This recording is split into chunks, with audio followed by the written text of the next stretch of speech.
quick reading for June the 25th to June the 26th. Cancer.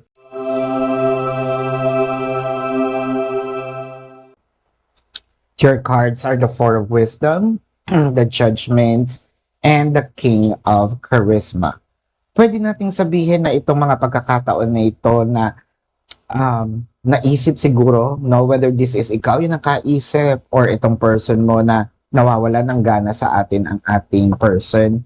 Pero with the Four of Wisdom, meron ditong yes, sabihin natin oo. Nawala yung enthusiasm at tinamad probably. Pero napansin din niya na hindi nagiging masaya ang dynamic ninyo kung ganito siya, no? So parang merong pagbawi dito with the Queen of Charisma and the Seven of Strength.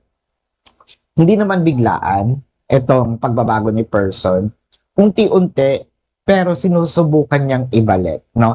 Alam niya na meron siyang kasalanan sa pagkakaroon ng coldness ninyong dalawa. Whether this is tampuhan or talaga nagkaroon pa ng separation, I feel like this person's going to ask you out or magpapadala ng pagkain or yayayain ka, no, to go out for a lunch or what have you, dinner. Probably with the King of Charisma, babawi naman siya.